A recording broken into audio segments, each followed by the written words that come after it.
হামাসের কাছে অঘোষিতভাবে হেরে গেছে ইসরায়েল। নেতানিয়াহুর বুকে তাই জ্বলছে তুষের আগুন। এখন গাজাকে নিয়ে নানা ষড়যন্ত্র শুরু করেছেন ধূর্ত এই নেতা। মার্কিন মুলুকে গিয়ে ট্রাম্পের সাথে ফুসুরফাসুর করে নতুন এক পরিকল্পনা হাজির করেছেন, যেই পরিকল্পনা ফিলিস্তিনের কফিনে শেষ পেরেক ঠুকে দেওয়ার মতো।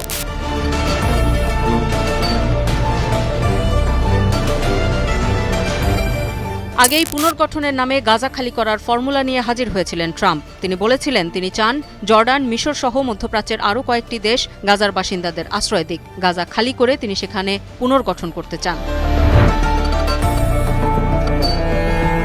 তবে ট্রাম্পের এই পরিকল্পনা নাকচ করে দিয়েছে আরব বিশ্ব। মিশর, জর্ডান ট্রাম্পের এই পরিকল্পনা নাকচ করেছে। তারা বলেছে কোনোভাবেই তারা গাজাবাসীকে গাজা থেকে বিতাড়িত করার পক্ষে নয়। হামাস, ফিলিস্তিন কর্তৃপক্ষ সহ সবাই ট্রাম্পের এই প্রস্তাবের তীব্র বিরোধিতা করেছিল।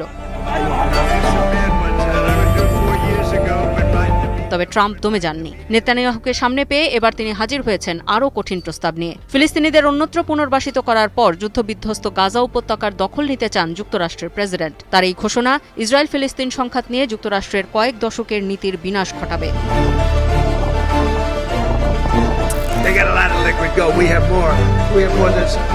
নেতানিয়াহুর সঙ্গে যৌথ সংবাদ সম্মেলনে ট্রাম্প হতবাক করা ঘোষণায় বললেন, গাজাকে অর্থনৈতিকভাবে উন্নত করতে চান তিনি, তবে কিভাবে তিনি এই উন্নয়ন ঘটাবেন সে বিষয়ে বিস্তারিত কোনো তথ্য দেননি।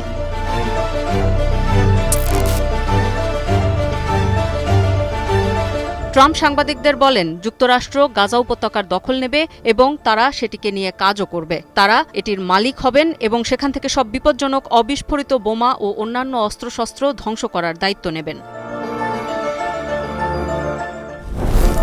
তবে ট্রাম্পের কথার পরই গর্জে উঠেছে সৌদি আরব। যুবরাজ মোহাম্মদ বিন সালমানের দেশ ঘোষণা দিয়েছে স্বাধীন ফিলিস্তিন রাষ্ট্র প্রতিষ্ঠিত না হওয়া পর্যন্ত তারা ইসরায়েলের সঙ্গে সম্পর্ক গড়বে না।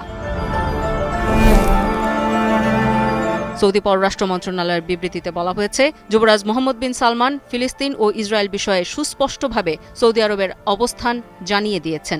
এ নিয়ে কোনো পরিস্থিতিতেই ব্যাখ্যার কোনো দরকার নেই। সৌদি পররাষ্ট্র মন্ত্রণালয় জানিয়েছে, ফিলিস্তিনিদের তাদের ভূখণ্ড থেকে বাস্তুচ্যুত করার কোনো চেষ্টা মেনে নেওয়া হবে না।